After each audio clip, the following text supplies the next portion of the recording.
성경적 부부 회복이라고 하는 제목으로 하나님의 말씀 선포하겠습니다. 오늘이 5월 21일입니다. 5월 21일은 부부의 날이라 그럽니다. 2003년도에 국회에서 통과되어서 부부의 날로 공포가 되었습니다. 그럼 왜 21일을 부부의 날로 정했느냐? 두 사람이 하나 되는 날, 그런 의미로 21일을 부부의 날로 정했다고 합니다. 부부는 이 세상에서 가장 기본이 되는 단위입니다. 그러므로 이 기본 단위인 부부가 건강해야 이 사회가 건강할 수가 있습니다. 21세기에 들어서면서 우리 사회는 극단적 개인주의로 치달으면서 가족 구성원들 사이가 점점 멀어졌습니다. 그러다 보니까 가족들 사이에도 점점 대화가 사라지고 있습니다. 옛날에는 웬만하면 참고 살았는데 요즘은 참는 부부 잘 없습니다. 이혼이라고 하는 말이 쉽게 나옵니다. 그리고 노년층에 들어서부터는 소위 항혼 이혼이라고 하는 말도 러시를 이루고 있다고 합니다. 단란하고 행복했던 가족관계에 중대한 위기가 찾아오고 있습니다. 한 통계조사에서 당신은 가정에서 행복합니까? 라고 하는 질문에 나는 행복하지 않다라고 질문한 사람이 40%였고 글쎄요, 내가 행복한지 잘 모르겠습니다 라고 대답한 사람이 43%. 그러니까 83%가 가정에서 행복을 느끼지 못하고 산다고 하는 이야기입니다. 자, 이런 때 오늘 본문은 부부가 어떻게 서로를 대하고 가정을 어떻게 세워야 하는지에 대해서 말씀하고 있습니다. 첫째, 아내는 남편에게 복종해야 합니다. 18절입니다. 아내들아 남편에게 복종하라. 이는 주 안에서 마땅하니라. 아내들이 왜 남편에게 복종해야 합니까? 간단합니다. 하나님의 명령이기 때문에 그렇습니다. 여기서 복종으로 번역된 헬라어 원문을 보면은 아래서 바치다, 종속하다, 순종하다 그런 뜻을 가지고 있습니다. 남자가 더 잘났기 때문이 아닙니다. 여자가 더 못났기 때문에 그러는 것 아닙니다. 이것은 하나님의 창조 질서이기 때문에 그렇습니다. 하나님의 창조 질서 가운데 하나가 구별인데 머리가 하는 일과 발이 하는 일이 서로 다른 것처럼 그 기능이 고유하게 구별되어 있다고 하는 것을 말합니다. 남편과 아내는 평등합니다. 평등하지만 동시에 구별되어 있습니다. 여기서 구별이라고 하는 것은 차별이 절대로 아닙니다. 시대별로 부부간의 변화가 아주 빠릅니다. 옛날에는 주종 부부였습니다. 그러다 최근까지는 평등 부부였다가 최근에는 각자 부부다라고 이야기를 합니다. 그런데 성경의 원리는 분명합니다. 복종하라입니다. 노아의 아내 이름이 성경에는 등장하고 있지 않습니다만은 유대 전승에 의하면은 이모나라고 하는 사람이었다 말합니다. 120년 동안 산 꼭대기에서 방주를 짓는다. 얼마나 답답할 노릇입니까? 비가 내렸습니다. 수년 동안 방주에서 생활을 한다. 얼마나 답답하고 괴로웠겠습니까? 그런데 그의 아내를 보면은 그 남편 노아의 말에 절대 복종하는 것을 보게 됩니다. 아브라함의 아내 사라를 보십시오. 하나님의 부르심을 받고 어디로 가는가에 대한 분명한 목적지 없이 남편의 말 따라 그는 복종하며 따라 나서는 것이었습니다. 성경의 여성의 아름다움에 대해서 말씀하고 있는데 대표적인 모델을 누구로 드느냐? 바로 이 사라를 들게 됩니다. 왜 그럴까요? 베드로전서 3장 3절에서 6절에 그 해답이 나옵니다. 너희 단장은 머리를 꾸미고 금을 차고 아름다운 옷을 입는 외모로 하지 말고 오직 마음에 숨은 사람을 온유하고 안정한 심령에 썩지 아니할 것으로 하라. 이는 하나님 앞에 값진 것이니라. 전에 하나님께 소망을 두었던 거룩한 부녀들도 이와 같이 자기 남편에게 순종함으로 자기를 단장하였나니 사라가 아브라함을 주라 칭하여 순종한 것 같이 너희는 선을 행하고 아무 두려운 일에도 놀라지 아니하면 그의 딸이 된 것이니라. 사라가 머리를 꾸미고 금붙이를 붙이고 예쁜 감나간 그런 옷을 가지고 치장한 것이 그의 미모의 아름다움이 아니라는 것이었습니다. 마음의 온유함 때문이다. 남편에게 순종한 때문이라고 성경은 분명히 말씀하고 있습니다. 야곱에게는 레아와 라헬, 그리고 여종 출신이었던 빌라와 실바가 이 네 사람의 아내가 있었습니다. 자, 그런데 외삼촌 집을 떠나올 때에 이 네 사람 전부 다 야곱의 말에 절대 순종합니다. 복종하는 것이었습니다. 심지어 라헬은 아버지를 속이고 아버지를 따돌리면서까지 남편의 뜻에 복종하는 것이었습니다. 그럼 어떻게 이렇게 복종할 수가 있습니까? 에베소서 5장 21절에 보십시오. 그리스도를 경외함으로 피차 복종하라 라고 말씀하였습니다. 예수 그리스도가 어떤 분이셨습니까? 죽기까지 복종하셨습니다. 빌립보서 2장 8절에 보니까 죽기까지 복종하셨으니 곧 십자가에 죽으심이라. 예수님처럼 죽기를 작정하면 복종 또한 아무것도 아니라는 겁니다. 자, 빅토리아 여왕은 영국을 가장 강한 국가로 만든 여왕이었습니다. 그가 통치할 때에 영국은 이런 별명을 가졌습니다. 해가 지지 않는 나라라고요. 그녀가 왕으로 간택되었을 때 두려운 마음으로 그런 하나님 앞에 겸손히 무릎을 꿇었고 성경을 나라를 다스릴 교본으로 삼았습니다. 빅토리아 여왕은 아침에 일어나면 기도로 하루를 시작했고 잠자리 들기 전에는 기도로 하루를 마감했던 기도의 사람이었습니다. 그녀가 세상을 떠날 때 남편 알버트 본의 손을 잡고 만세 반석 열리니 내가 들어갑니다. 찬송 부르며 그는 임종을 맞이했다고 이야기합니다. 한 번은 빅토리아 여왕이 남편 알버트 공과 다투게 되었습니다. 남편이 이제 삐쳐서 자기 방의 문을 닫고 문을 잠궈 버렸습니다.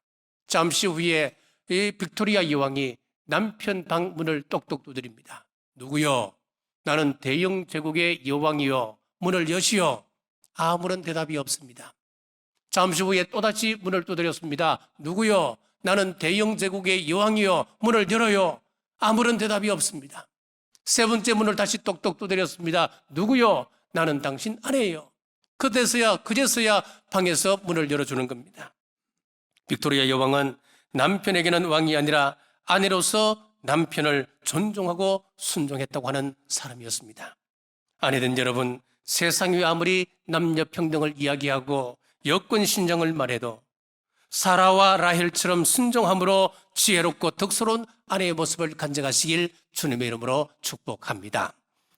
탈무드에 이런 이야기가 있습니다. 외적이 쳐들어와 마을을 점령하고 마을 모든 사람들이 포로로 잡히게 되었습니다. 적장이 큰 호의를 베풉니다. 자, 여러분들을 내가 살려주겠다. 그런데 남자들은 모두 잡아서 우리 마을에서 노예로 삼을 것이지만 여자들은 모두 다 풀어준다. 자, 그리고 또 하나 더 호의를 베푸는 길을 풀어주는데 여자들은 각 집에서 가장 좋은 것 하나, 보물 하나만 가지고 이 마을을 즉시 떠나도록 하여라. 그래서 그 마을의 여자들은 너나 나나 할 것 없이 자기가 생각하는 가장 큰 보물 하나를 쥐고 가정을 떠납니다. 마을을 떠납니다. 어떤 사람은 큰 금부치를 가지고 또 어떤 사람은 은수저를 챙겨서 떠나기도 했습니다. 그런데 저기 보니까 한 여인이 큰 자루를 끌고 질질 끌며 힘들게 가는 것이었습니다. 적장이 보니까 가관이었습니다. 보물 하나만 가지고 떠나라 그랬는데 어찌 한 자루를 가져가는 겁니다. 그래서 그 여인에게 가서 자루를 풀어라. 그랬더니 거기에 자기 남편이 들어있는 겁니다. 아니, 보물을 가지고 가라 그랬지 언제 사람을 데리고 가라 그랬냐고. 그랬더니 이 여인이 하는 이야기가 장군님, 저는 저에게 있어서 가장 큰 보물은 제 남편 하나밖에 없습니다. 그 부인의 지혜와 그 마음씨에 감동하여 남편을 데려가도록 허락했다고 하는 이야기입니다. 이렇게 남편을 보물처럼 사랑한다면 분명히 행복한 가정을 만들어갈 수 있지 않겠습니까? 잠언 31장에 보면 르무엘 왕이 자기 아들에게 이런 당부를 합니다. 현숙한 아내를 둔 사람은 이렇게 된다라고 이야기하면서 잠언 31장 23절에 그의 남편은 그 땅의 장로들과 함께 성문에 앉으며 사람들의 인정을 받으며, 장로들과 함께 성문에 앉는다고 하는 것은 존귀히 여김을 받는다라고 하는 의미입니다. 그리고 사람들의 인정을 받는다라고 하는 것은 유명해진다라고 하는 이야기입니다. 집안에서 아내로부터 남편이 존중받고 인정받게 된다면 집 밖에 나가서도 인정받고 존경받는 사람으로 우뚝 설 수 있다라고 하는 말씀입니다. 사랑하는 여러분, 아내가 남편에게 복종하면 행복을 만들어갈 수 있다. 이것이 하나님의 축복의 원리임을 믿으시고 남편을 세우는 일에 최선을 다하는 우리 남북의 모든 성도님들 되시길 주님의 이름으로 축복합니다. 자, 둘째, 남편은 아내를 사랑하고 괴롭게 말아야 합니다. 19절 말씀입니다. 남편들아 아내를 사랑하며 괴롭게 하지 말라. 자, 예수님의 아버지 요셉의 마리아 사랑을 보면 참 감동이 있습니다. 약혼한 마리아가 임신을 했다는 겁니다. 그러면 당시 율법에 따라서 대제사장에게 이 사실을 고발하고 율법에 따라서 돌로 내쳐야 되는 것입니다. 그러나 요셉은 율법보다도 사랑을 선택했습니다. 그래서 그는 조용히 이를 해결하려 했습니다. 이는 요셉의 사려 깊은 사랑과 위대한 배리의 본보기입니다. 이런 사랑이 아내가 남편을 귀하게 여기게 되고 존경하게 되는 것입니다. 이렇게 할 때에 신뢰하고 믿음을 주게 되는 것입니다. 베드로전서 3장 7절에 보면 이렇게 말씀합니다. 남편들아 이와 같이 지식을 따라 너희 아내와 동거하고 그를 더 연약한 그릇이요 또 생명의 은혜를 함께 이어받을 자로 알아 귀히 여겨라. 이는 너희 기도가 막히지 아니하게 하려 함이라. 자, 부부가 한 이불을 덮고 한 솥밥을 먹고 수십 년을 산다 하더라도 우리가 지식이 없다면은 남편은 아내를 전혀 모릅니다. 아내는 남편을 서로 모르고 살아가는 것입니다. 남편과 아내가 얼마나 다르면 나비와 들소에 비유했겠습니까? 아내는 나비와 같습니다. 나비는 미세한 바람에도 아주 민감하게 반응을 하듯이 아내는 사소한 일에도 민감하게 반응한다고 하는 것입니다. 자, 몇 달 전에 몇 달 만에 이제 우리 아내가 머리카락을 잘랐습니다. 자르고 난 다음에 그날 저녁에 두 아이가 오면은 그 반응을 살펴보겠다고 이제 테스트를 하는 겁니다. 한 아이는 전혀 무관심합니다. 그리고 방문을 콱 닫고 들어갑니다. 한 아이는 엄마 헤어스타일이 달라졌네요. 예쁜데요. 그때부터 아내의 잔소리가 시작됩니다. 자, 20년 넘게 밥해 먹은 것 아무 소용없다. 아까워. 그런데 조금이라도 관심을 보인 아들을 향하여서는 야, 오늘 고생 많았지. 수고 많았지. 뭐 먹고 싶어? 간이라도 빼줄 테스입니다. 이렇게 아내는 청각적이에요. 시각적이 아닙니다. 내가 새 옷을 입으면은 거기에 대해서 반응해 주길 원합니다. 이쁘다고. 색깔은 별로 안 좋더라도 이쁘다고 해야 살아남는 겁니다. 청각적인 거예요. 표정이 안 좋으면 어디 아픈지, 얼마나 아픈지 거기에 대해서 관심을 보여주길 원하는 것이 아내의 마음이라는 거예요. 그러나 남편은 덜 속았습니다. 사소한 일에는 무감각하고 무신경하다는 이야기입니다. 덜 쏘는 힘으로 바깥에 적을 쫓아내는 것처럼 이 남편은 밖의 일에 많은 관심을 기울이는 겁니다. 밖에서 치열한 전투를 하고 지친 몸으로 들어오면은 말하기 싫은 거예요. 그래서 오죽했으면 경상도 남자는 집에 오면 세 마디 한다 그러잖아요. 첫째가 뭡니까? 아는. 두 번째는요, 밥은. 세 번째는요, 자자. 이 세 마디만 해도 많이 한다는 거예요. 심한 사람은 한마디도 안 합니다. 들어오면 그냥 침대에 들어 누워서 그냥 리모컨만 찾고 리모컨만 돌리는 거예요. 그러니까 이 아내들이 남편을 어떻게 존경할 수 있겠습니까? 어떻게 이 남편을 믿고 따라갈 수 있겠습니까? 배신감을 느낀다는 거예요. 이렇게 자라난 환경이 다르고 받은 교육도 사회적 훈련도 다릅니다. 더 큰 차이는 생리학적으로는 너무나 다르다는 겁니다. 그러니 들소가 나비를 어떻게 이해할 수 있겠습니까? 이것은 지식 없으면 이해할 수 없는 부분들이라고 하는 것입니다. 계속해서 사람을 그릇이라고 이야기합니다. 사기 그릇을 떨어뜨려 보십시오. 박살나지 않습니까? 자, 그러면은 여자는 이 남자보다 더 연약한 그릇이라고 이야기합니다. 더 잘 끼어진다는 겁니다. 그래서 골로새서 3장 19절의 말씀에 남편들아 아내를 사랑하며 괴롭게 하지 말라라고 말씀하고 있고, 이 부분을 공동 번역에서는 아내에게 모질게 대하지 말라 그렇게 번역을 하고 있습니다.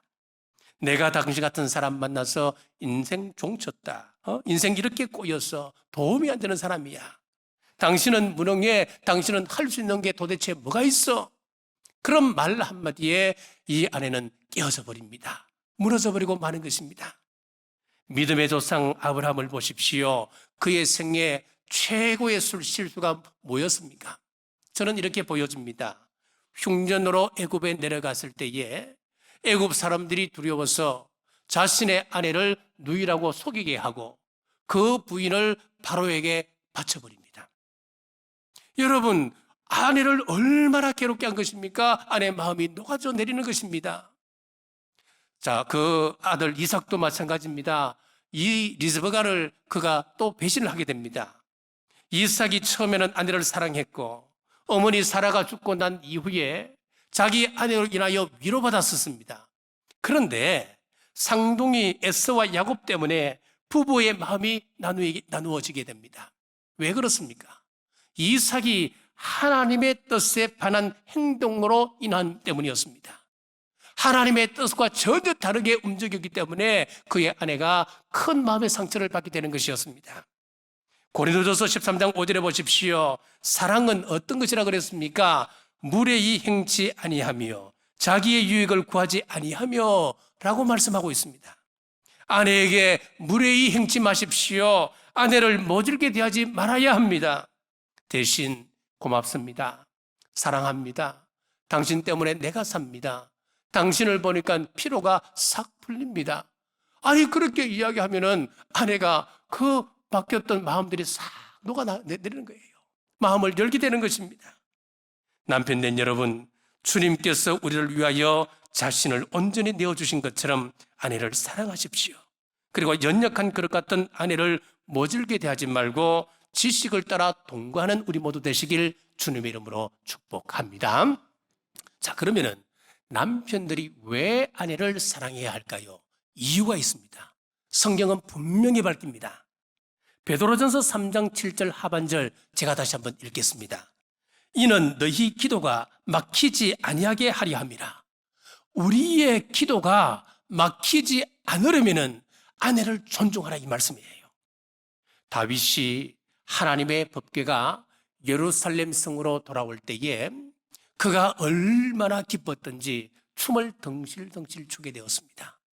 그런데 얼마나 그가 기뻤던지 온몸으로 표현했던지 심지어 바지가 흘러내리는 것조차 그는 인지를 못했습니다. 그 장면을 저 멀리 창문 너머로 바라보던 그의 아내 미갈이 어떻게 비웃습니까?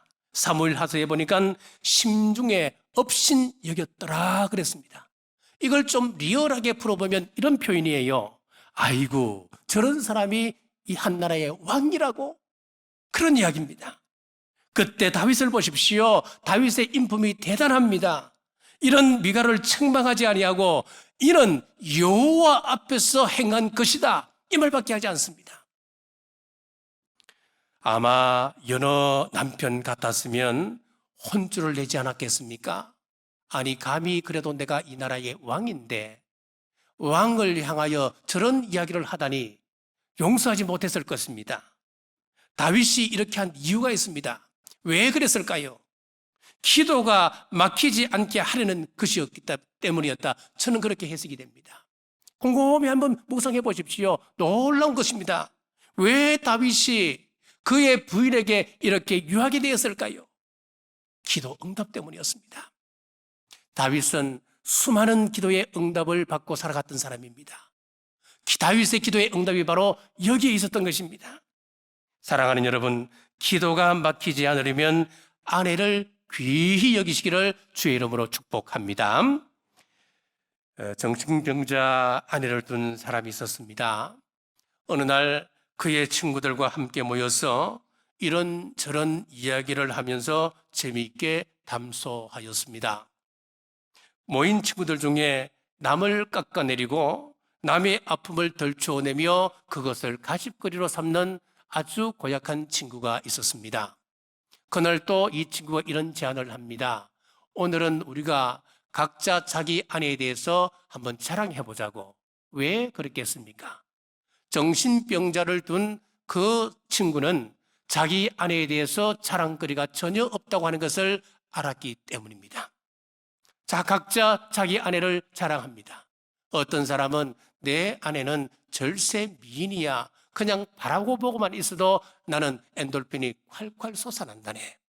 또 어떤 친구는 우리 아내가 우리 가정에 온 이후부터 우리 가정에는 화목이 넘쳐나게 되었어.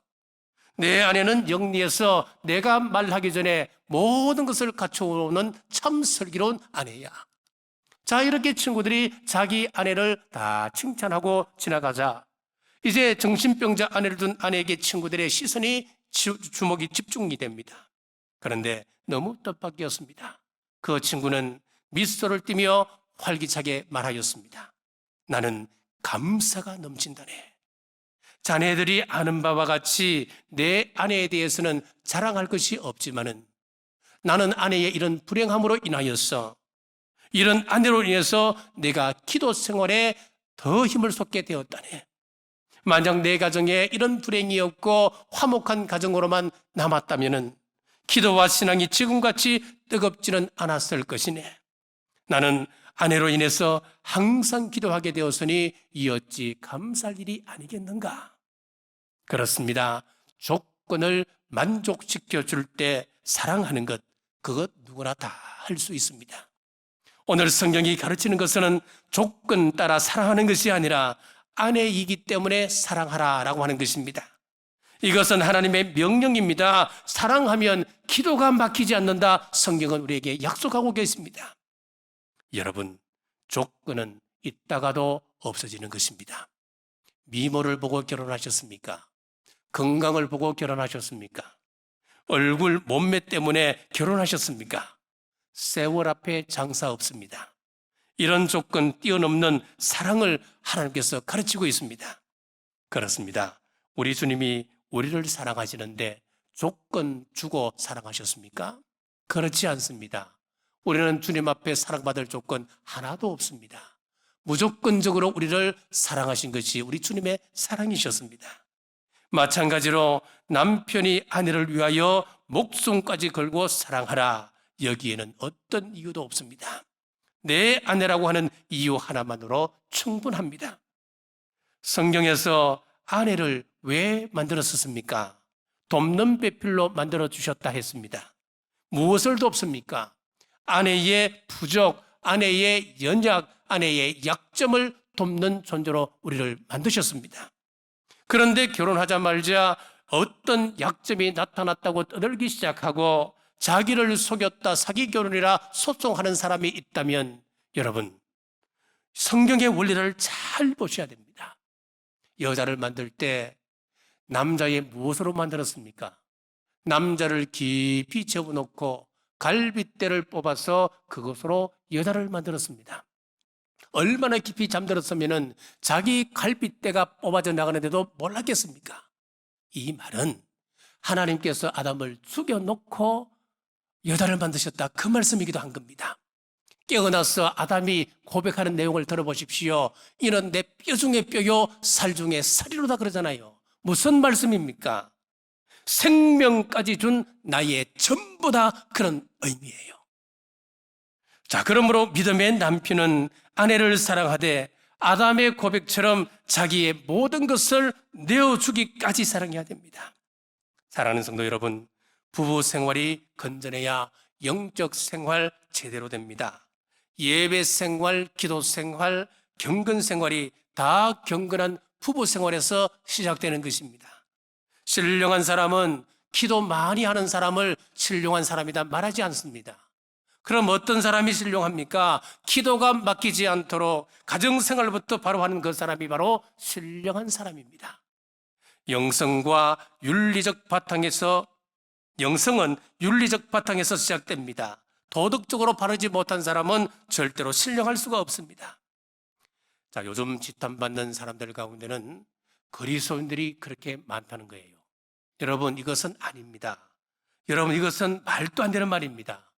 어떻게 좋은 그리스도인이라 이야기하면서 세상 사람들에게 지탄받을 수 있습니까? 이건 잘못된 겁니다. 가정생활 제대로 하고 사회생활 바르게 하면서 신령한 것 찾는 우리 모두 되시길 주님의 이름으로 축복합니다. 말씀을 맺겠습니다. 자, 솔로몬 성전에는 두 기둥이 있습니다. 우리 설교단 옆에 보면은 이 기둥이 두 개 있잖아요. 마찬가지입니다. 이 두 기둥이 있었습니다. 하나는 보아스였고 하나는 야긴이었습니다. 자, 그러면은 우리 가정의 두 기둥은 무엇이 되어야 할까요? 에베소서 5장 33절입니다. 그러나 너희도 각각 자기의 아내 사랑하기를 자신같이 하고 아내도 자기 남편을 존경하라. 한 기둥은 존경을 포함하고 있는 순종이고 또 한 기둥은 목숨까지 담보로 걸고 하는 사랑의 기둥이라고 하는 것입니다. 성경에는 이 원리를 따른 부부들이 참 많습니다. 대표적으로 베드로 부부가 나옵니다. 여러분, 베드로 그러면 어떤 이미지가 연상됩니까? 베드로 그러면 좀 무식해 보이고 우락부락한 사람으로 좀 투박한 그런 남자로 여러분들이 연상되지 않습니까? 그런데 성경을 자세히 보시면 전혀 다른 이미지입니다. 어떤 사람이었나? 그는 자상한 남편이었고 부드러운 남편이었다는 것을 알 수가 있습니다. 왜요? 그는 자기 장모를 모시고 살았던 사람이었습니다. 굉장한 애처가였다라고 하는 것을 알 수가 있습니다. 브리스길라와 아굴라 이 두 부부도 훌륭한 신앙의 부부였습니다. 그들은 존경과 사랑의 관계 속에서 함께 교회를 세우는 그런 일꾼이었습니다. 에베소 교회를 창설했습니다. 그리고 평생 바울의 동력자로 그들은 성경에 기록되어져 있습니다. 오늘 말씀을 통하여 존경을 담은 순종과 목숨까지 내놓은 사랑으로 행복한 가정을 만들어 가시는 우리 남부의 모든 성도들 되시길 주님의 이름으로 축복합니다. 그리할 때 우리가 올리는 기도가 막힘이 없이 응답받을 줄 믿으시길 주님의 이름으로 축복합니다. 기도하겠습니다. 하나님 아버지, 이 땅에 가정을 주시고 사랑하며 천국을 이루게 하심을 감사합니다. 우리가 성경의 원리를 따라 하나님을 경외하고 아내는 남편에게 복종하며 남편을 세움으로 행복을 만들어가게 하옵소서. 남편은 아내를 예수님처럼 사랑하고 말로 행동으로 아내를 세움으로 가정 천국을 이루게 하옵소서. 무너진 이 땅의 가정들을 말씀으로 회복시켜 주옵소서. 다시 오실 예수님 이름으로 간절히 기도드리옵나이다. 아멘.